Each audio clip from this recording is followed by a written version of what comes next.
At 09:23 hours on June 14, 2025, the guided missile cruiser USS Princeton cut a steady wake across the South China Sea. Another transparent freedom of navigation patrol. Professional, predictable, boring if you were lucky. Then the radar picture changed.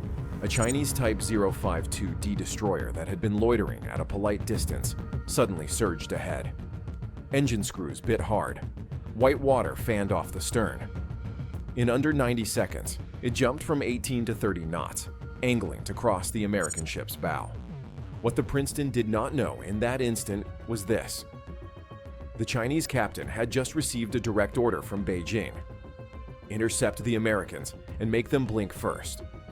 But the Chinese were about to learn a familiar lesson. Testing the most battle-experienced Navy on Earth is one of the fastest ways to embarrass yourself. The USS Princeton is a Ticonderoga-class guided missile cruiser built around the Aegis Combat System and the AN/SPY, one phased array radar. It carries 122 Mark 41 vertical launch cells for Standard missiles, Tomahawk cruise missiles, and ASROC anti-submarine rockets. Layered air defense, sea control, and long-range strike are integrated by cooperative engagement links that share a common fire control picture across the strike group. In comparison, the Type 052D is a Chinese multi-role destroyer with an Aegis-like combat system and active electronically scanned array radars. It fields 64 vertical launch cells for HHQ-9 long-range surface-to-air missiles, YJ-18 anti-ship cruise missiles, and multi-mission weapons. The design emphasizes network queuing and saturation attack options. Real combat performance remains relatively unproven. For more than 3/4 of a century, United States carrier strike groups have kept the world's busiest shipping lanes open. These routes move more than $3.4 trillion in goods every year: semiconductors, crude oil, food, and the parts that end up in your phone and on your table. On this day, Princeton's job was simple: hold course, broadcast intentions, demonstrate professionalism. At sea, predictability is not weakness. It is what separates a Navy from a militia. At 09:26 hours, operators in Princeton's Combat Information Center confirmed the contact. Classification: Chinese Navy Type 052D. Threat level: moderate, rising to high. The tactical action officer did the math. At current speed and bearing, the destroyer would reach weapons release range in roughly 14 minutes. The recommendation moved up the chain, set general quarters. The captain checked the plots and checked his watch. "Not yet," he said. "Let us see how badly they want to embarrass themselves." The South China Sea was crowded that morning. Within 50 miles, merchant ships followed predictable tracks. A Singapore-flagged container ship carried semiconductors for assembly lines across 3 continents. A South Korean LNG tanker carried cargo worth more than $200 million. Bulk carriers and feeders moved grain and ore. If Beijing could bully its way into rewriting the rules here, every one of those ships would become collateral in a political performance. By 09:30 hours, the entire Nimitz carrier strike group was fully awake to the picture. Data moved across the cooperative engagement network. What one ship saw, all ships saw. Sensors stitched into a single panorama of sea, air, and space. The carrier Nimitz, 104,000 tons of steel with reactors humming below, adjusted flight operations like a metronome. Escorts shifted into defensive stations around the big deck, a living shield that could flex with a word. A Nimitz-class carrier is a nuclear-powered aviation platform displacing about 100,000 tons. It sustains high-tempo operations with a mixed air wing of fighters, electronic attack aircraft, airborne early warning and control, and helicopters. Dual reactors provide essentially unlimited range between refuelings. Command and control spaces let the ship act as a mobile joint task force headquarters. Self-defense systems and layered escorts extend survivability across the operating area. At 09:35 hours, pressure grew from above. An E-2D Hawkeye orbited at 25,000 feet and picked up new radar plumes. Aircraft had launched from the Chinese carrier Shandong. The emissions and returns told the story. J-15 fighters were pushing into the outer battle space. The Americans noticed something right away. Ski jump launches meant the J-15s left the deck heavy and inefficient. They had to trade fuel and weapons for the ability to get airborne. They clawed for altitude. They bled range and endurance as they climbed. The Nimitz answered with choreography refined over generations. Catapults hissed.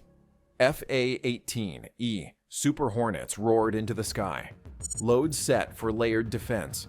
Data links fused to the fleet. The E-2D Hawkeye provides airborne early warning and control. It uses a UHF active electronically scanned array radar and advanced mission systems to detect, identify, and track air and surface targets at extended ranges. It fuses sensors, manages the air battle, and distributes a real-time composite picture by secure data links to shooters across the force. The J-15 is a twin-engine multi-role fighter derived from the Su-33 airframe and adapted for the People's Liberation Army Navy. Ski jump launches limit takeoff weight, which limits fuel and weapons compared to catapult launches. Combat radius and time on station are compressed. Avionics and weapons support beyond visual range engagements and strike tasks. But performance at heavy loads is bounded by the launch method and by deck cycle efficiency.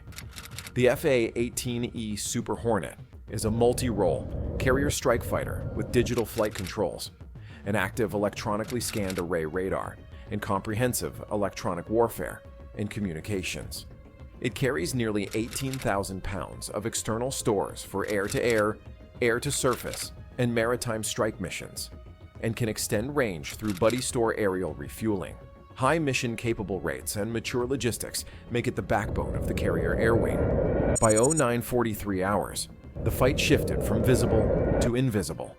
EA-18G Growlers entered the battle space and powered up their ALQ-99 pods. The air turned to static for anyone looking through Chinese scopes. Ghosts bloomed on screens. Tracks multiplied, merged, vanished, then reappeared where no one expected. 4 American aircraft became 12, then 20, then nothing at all. Chinese pilots chased phantoms while the real threats flowed around them like smoke through a fence. The EA-18G Growler is a dedicated electronic attack platform derived from the Super Hornet airframe. It uses ALQ-99 jamming pods, wideband receivers, and mission systems to degrade or deny adversary radar, communications, and data links across large sectors. It enables standoff disruption, escort jamming, and suppression of enemy air defenses by reducing enemy detection, tracking, and engagement performance. Meanwhile, another player stepped on stage, the undersea domain. At 0945 hours, sonar operators aboard Princeton flagged a distant contact at 80 nautical miles. The acoustic profile matched a Type 039 diesel-electric submarine. If this was meant to be a hunter, it was a clumsy one. The signature was loud and irregular, like an unbalanced washing machine with a propeller. Operators quickly tagged it and plotted likely snorkel cycles. The Type 039 is a conventional attack submarine optimized for littoral waters. It carries torpedoes and, in some variants, anti-ship missiles. Endurance and acoustic discretion are limited by battery capacity and periodic snorkeling, which creates infrared and acoustic signatures. Effectiveness depends on coastal terrain masking and on tactics that reduce detectability against modern anti-submarine warfare sensors. Beijing's orchestrated picture was clear. Push from the surface with a destroyer. Threaten from the air with carrier fighters. Add pressure from beneath with a diesel boat. The plan was not the issue. The tools were, and so was the opponent. Much of the kit felt like a 1990s catalog in fresh paint. Against a 21st century networked fleet that fights as one organism, that gap is not cosmetic. The Type 052D kept charging. The J-15s kept climbing and burning fuel. The diesel boat kept shouting its position with every turn. Intimidation is theater. Theater requires craft. The Americans were content to let the scene play out on their terms. Inside Princeton's Combat Information Center, tension rose without panic. Checklists advanced. Rules of engagement were read aloud. Weapons warmed. Weapons did not release. The captain walked the narrow line between deterrence and escalation, Professionalism in a space where a single rash key press can rewrite history. While the destroyer closed distance, the Nimitz air wing widened the chessboard. A pair of Super Hornets slid to a flanking position outside the obvious axes. A Hawkeye shifted its orbit to stare past the Chinese formation and interrogate the sky behind it. The Growlers kept singing in the ether, filling Chinese headsets with irritation and doubt. Off the carrier's starboard quarter, a helicopter dipped and lifted a dunking sonar, guided by predictive plots from the cruiser's acoustic team. One team, many hands, one picture. This is the quiet secret of American blue water dominance. It is not any single platform. It is how the platforms bind together. A cruiser does not just see for itself. It extends the eyes of the carrier. A fighter does not just protect the carrier. It stretches the carrier's will across hundreds of miles. A submarine does not just stalk in the dark. It shapes how everyone else moves, even when no one knows where it is. As the minute hand crept toward 0947 hours, the Chinese formation tried a sharper move. The Type 052D's radar shifted from broad search to narrow fire control. The beam tightened and locked on the Nimitz, the symbol on the horizon that defines American sea power. In naval terms, that is the electromagnetic equivalent of pointing a loaded pistol at someone's face. Alarms sounded across multiple consoles, firing solutions refreshed in quick bursts. The network assigned shooters. The geometry snapped into place like magnets finding each other. The United States Navy had every legal and tactical reason to respond. And yet, restraint held. 30 measured seconds ticked by. Then the Chinese radar relaxed back to search mode. Choreographed aggression met professional patience. One side tried to write fear into the script. The other side refused to read the line. That refusal made space for a different kind of message. At 0951 hours, a black shape rose where no one expected it. A Virginia-class attack submarine surfaced just 6 nautical miles off the Chinese carrier Shandong. Close enough that crews on both decks could watch water cascade from its sail and see the sheen of its paint in the sun. There is only one reason a boat like that chooses to show itself in daylight. It is not mechanical need. It is a note slid across the table. We own the undersea domain. We were here yesterday. We can be here tomorrow. If you could not find us when we surfaced on purpose, what makes you think you will find us when we do not wish to be found? The Virginia class is a nuclear-powered fast attack submarine for open ocean and littoral dominance. It combines low observable hydrodynamics, quiet propulsion, advanced sonar suites, and photonic masts. It carries heavyweight torpedoes and vertical launch Tomahawk cruise missiles. Long endurance, high stealth, and robust sensors enable persistent surveillance, sea denial, and precision strike while remaining difficult to detect or track. On the Chinese side, the psychological impact was immediate. The carrier's fighter cover was up. The destroyer's radars were lit. A diesel boat was in the water.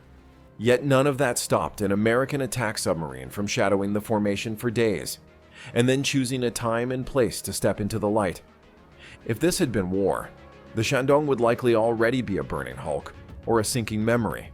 In a crisis, that realization changes calculations faster than any shouted warning across a bridge.